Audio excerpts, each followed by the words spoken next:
Good morning, লোপার ঘর কন্যার নতুন একটা ব্লগে তোমাদের সবাইকে স্বাগত। কেমন আছো? আশা করি তোমরা সবাই খুব ভালো আছো।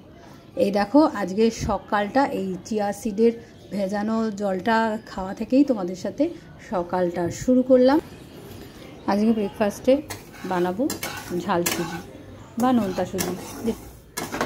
সুজিটা আগে শুকনো কড়াইতে ভালো করে একটু ভেজে নিয়ে একটু কালার আসা অবধি ভালো করে ভেজেছিলাম। একদম সাদা থাকলে আমার খেতে ভালো লাগে না।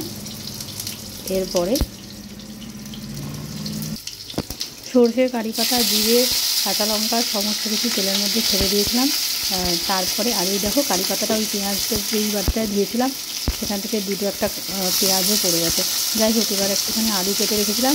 আলু এবার আমি তোমাদের দাদা আবার আলু না দিলে খেতে ভালো লাগে না বলে, ওর একটু সব কিছুতেই একটু আলু দিতে লাগে, তাই আলু আর পেঁয়াজ দিয়েই আজকে ভেজে নিয়েছিলাম। এই দেখো রেডি হয়ে গেছে আমার নোনতা সুজি।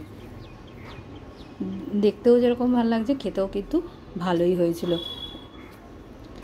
এই দেখো, এখন আবার একটু হাঁটতে হাঁটতে ছাদে এসেছি। 2-4 মিনিট, মানে ধরো 5 মিনিট ছাদে এক পাক গোটা ঘুরে এসে তারপরে নেমে চলে এসেছিলাম। এ দেখো, তখন ছাদে গেলাম, আকাশটা মোটামুটি ঠিক ছিল। এবার যত বেলা যাচ্ছে এবার আস্তে আস্তে আবার অন্ধকার হয়ে আসছে।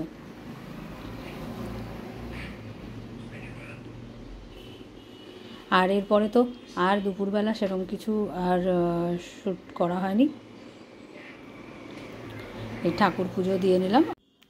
বিপদ যখন পিছু ছাড়ে না, তখন ভগবানের আশ্রয় নেওয়া ছাড়া আমাদের আর কোনো উপায় থাকে না।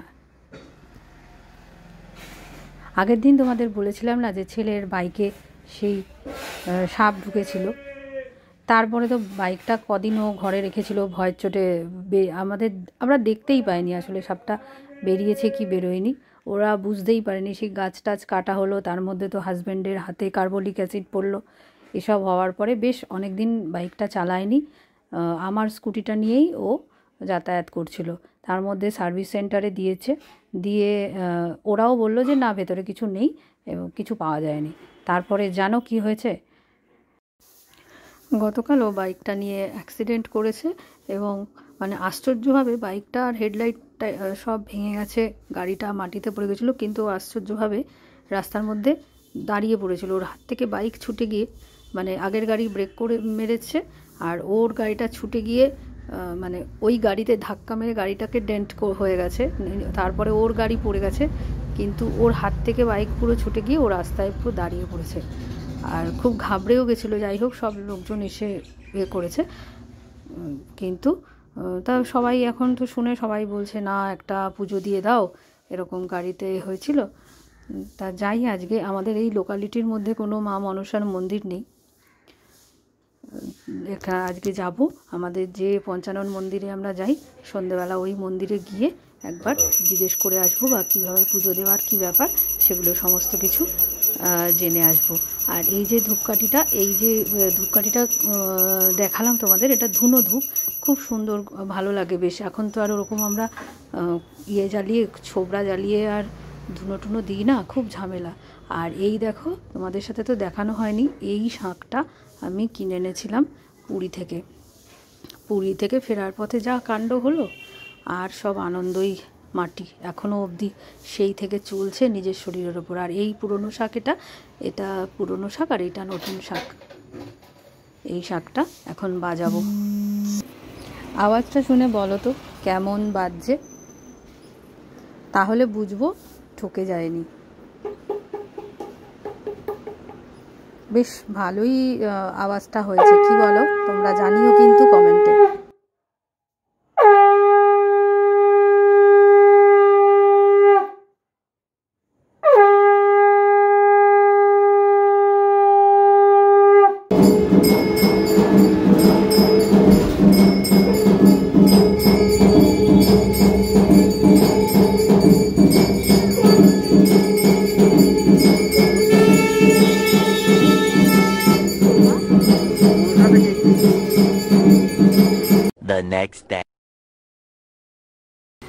কালকে মন্দির থেকে ফিরে আর ওই বাড়ি যাইনি, মায়ের এখানে চলে এসেছি।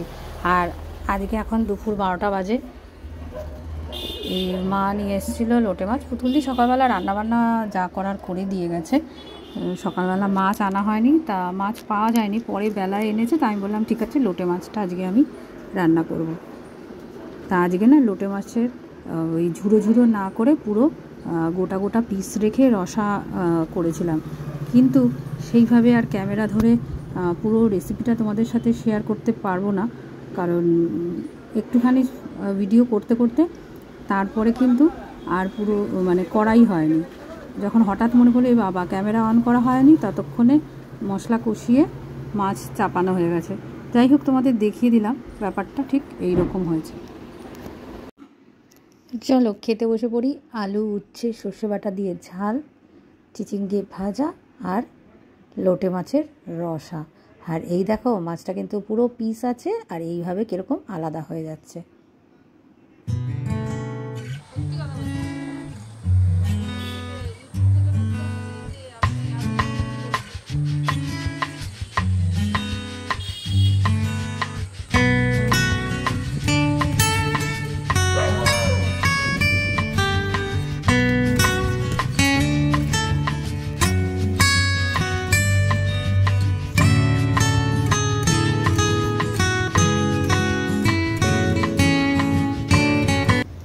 রোজ এখন একটু করে হাঁটাহাঁটি করতে হবে, নালে পায়ের স্টিফনেস কাটবে না। তা আজকেও এই মায়ের এখানে ছাদে হাঁটাহাঁটি করে নিয়েছি। আর আজকে পুতুলদি তাড়াতাড়ি এসছে, ওর নাতনির কোনো ফাংশান আছে, বাচ্চা আর কি নাচ করবে, তাই জন্য তাড়াতাড়ি রান্না করে দিয়ে চলে গেছে। এই দেখো আজকে হয়েছে কাবলি চানা দিয়ে তরকারি আর রুটি, আর কিছুটা কাবলি চানা ভিজানো রেখে দেওয়া হয়েছিল, তাতে আমরা সন্ধেবেলার ইভিনিং স্ন্যাক্স হিসাবে মা আর আমি মিলে বানিয়ে নিলাম আলু কাবলি।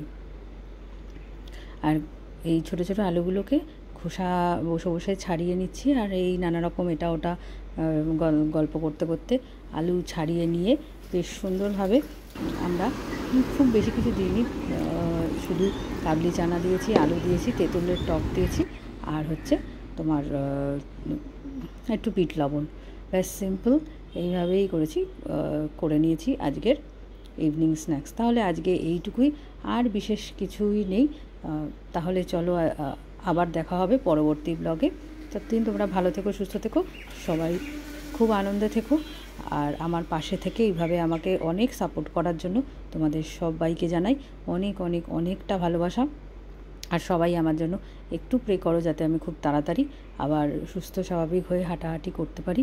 এখনও তো এইভাবে চলছে।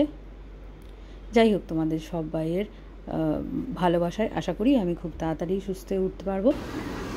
আজ তাহলে এইটুকু।